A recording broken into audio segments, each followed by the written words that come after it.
Welcome to Deep Space, my friends, where 4th, 5th, and 6th graders gather to think about stuff. Deep stuff. That's right, it's me, Sheriff Andrew, and I am here today to transport our noggins to another level. And by another level, I don't mean the ceiling or the roof, I mean the heavens! That's right, and here with us today is our in-flight companion and navigator, Captain Bucket. Thank you, Captain Bucket. That's right, it's Palm Sunday.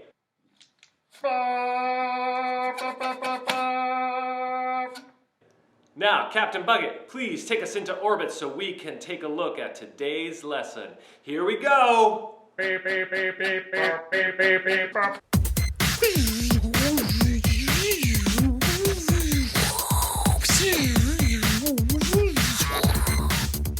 All right, Deep Spacers and Deep Space parents, don't be fooled by our special effects. This is actually a low-budget affair.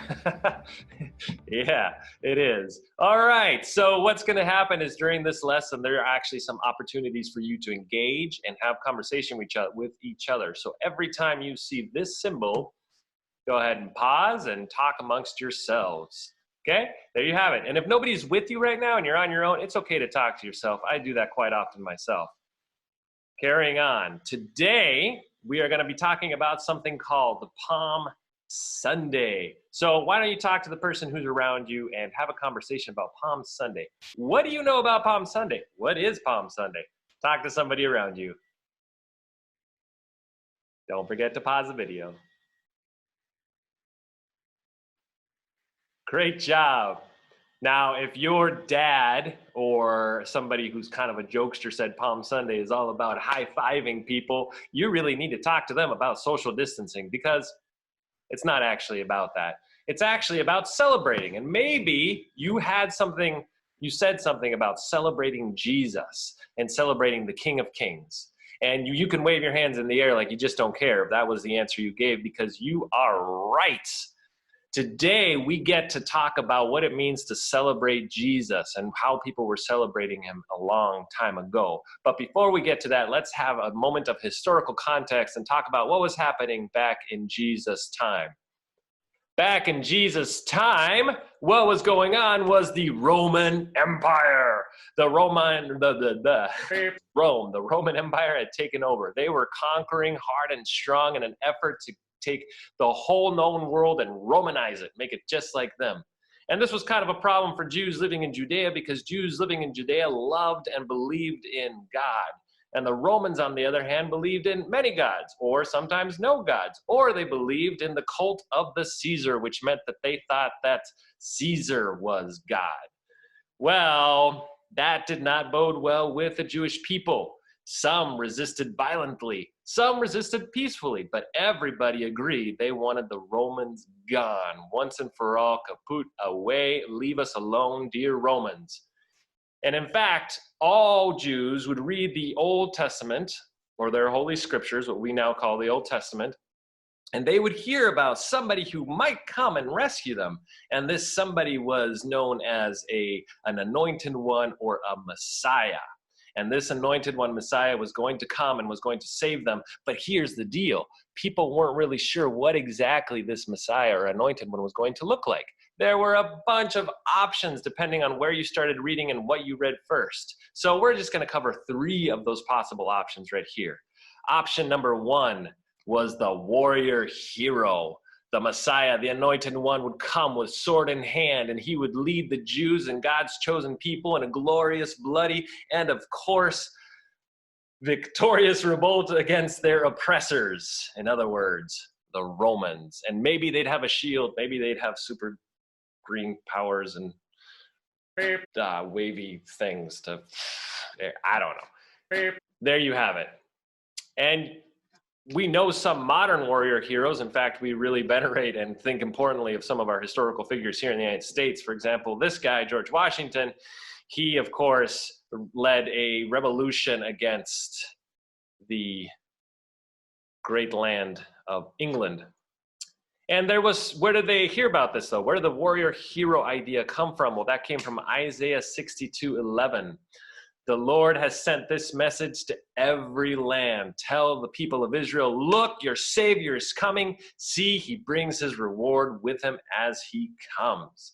Much to celebrate and look forward to. The Romans would be taken out by this hero warrior. But then there was another picture that's also prevalent in the Holy Scriptures, what we call the Old Testaments, and that was the Old Testament, and that was the picture of a suffering servant. And this was perhaps a less popular view. The idea was that the anointed person would come and save the Jewish people through and despite a great amount of suffering. This would be something of a peaceful transition, but it would require great suffering on behalf of the suffering servant. Whew. Now, this was a hard one for people because people were trying to understand how could it be possible that through great suffering, the evil and horrible and domineering Roman Empire would be defeated. Well, they found this image in Isaiah 52, 13, 14, among others. See, my servant will prosper. He will be highly exalted. Many were amazed when they saw him beaten and bloodied, so disfigured one could scarcely know he was a person. Woof. Now here's what's going on. Many people back in Jesus' day really liked option one, the hero warrior, and option two didn't have a lot of support, but it definitely pops up a lot in the Holy Scriptures in the Old Testament. So some people came up with a third option. What if it was a combination of the two, or two messiahs that came and would do kind of the simultaneous thing? One would go about it one way, one would go about it the other way, or they would do it together, or maybe perhaps it would be wrapped up in one person, but nobody was really sure. Either way, when Jesus shows up onto the scene, all these things are going on in people's minds, and people are hearing about Jesus and hearing that he's doing these miraculous things like healing people, feeding thousands of people, teaching with great authority. And then he comes to Jerusalem. He shows up right at Jerusalem, which is at the heart of Judea, and people are sure that Jesus has come to ignite a massive revolution against the big baddies, the Romans, and they are excited. And that leads us to today's Palm Sunday reading, which should inspire some discussion today. You can either pause and read it yourselves, or I'll read it for you right here. Here we go. Matthew 21, 1-11, Jesus' triumphant entry. As Jesus and the disciples approached Jerusalem, they came to the town of Bethphage on the Mount of Olives. Jesus sent two of them on ahead. Go into the village over there, he said. As soon as you enter it, you will see a donkey tied there with its colt beside it. Untie them and bring them to me. If anyone asks you what you are doing, just say, the Lord needs them, and he will immediately let you take them.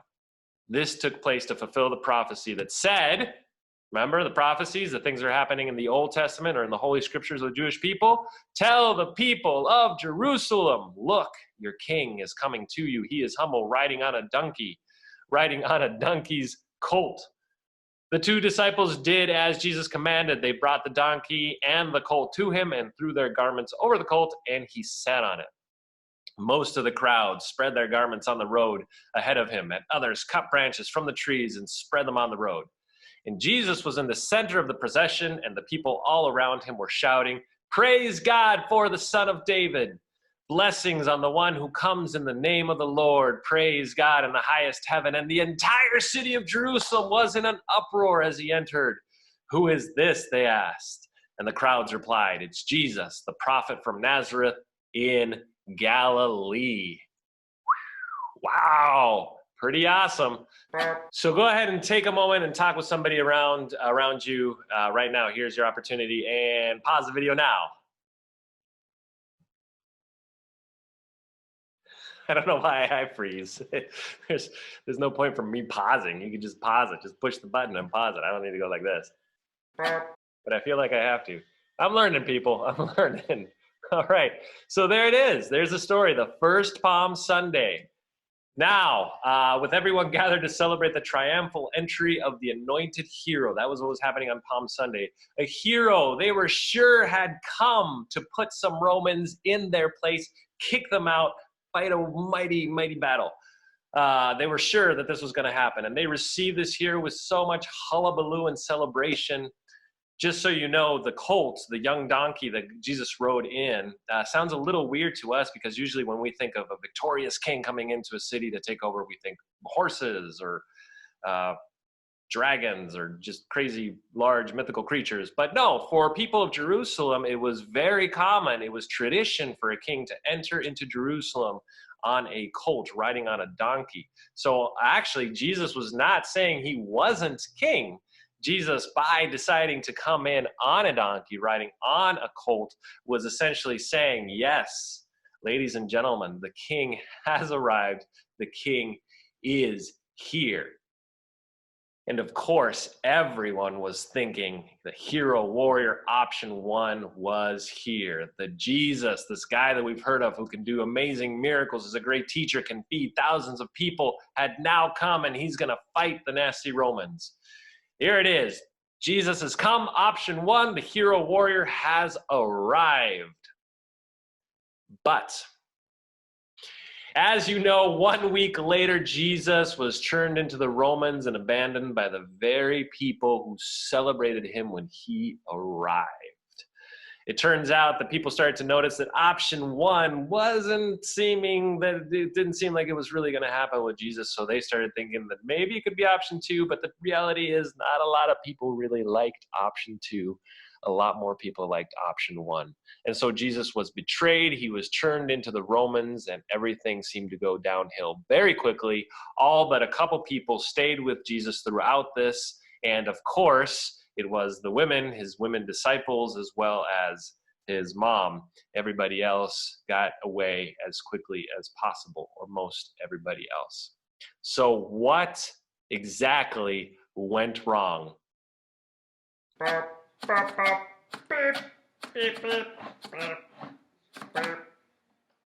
Whoa!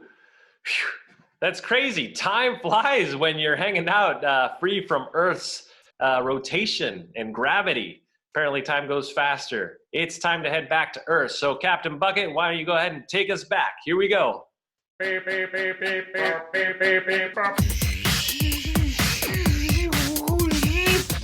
Oh, man.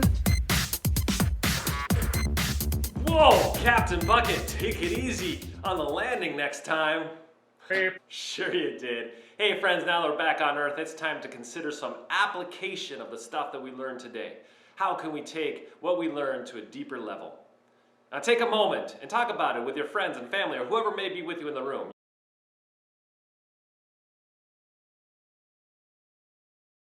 Hey friends, I'm sure you had some really great ideas just now. If you want to, send me a note, let me know what you're thinking.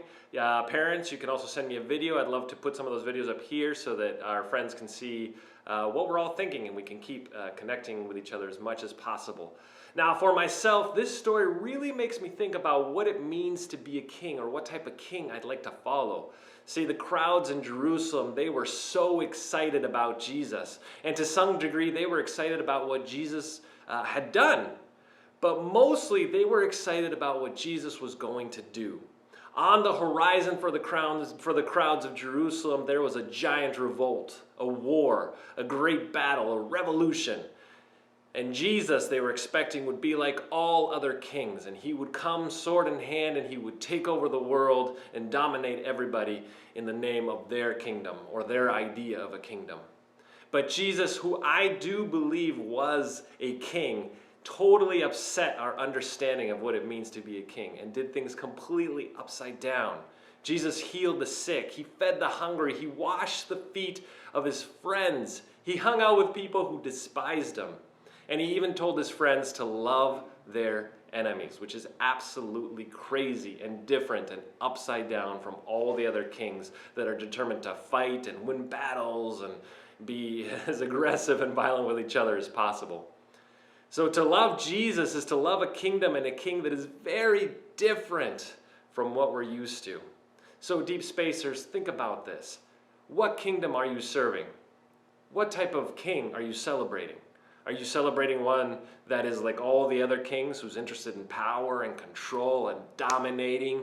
Or are you following the kingdom of Jesus that does things upside down, that loves neighbors, takes care of people who are hurting, doesn't take oodles of toilet paper home. Just takes maybe 1 roll or 2 rolls. Think about it this week and get back to me.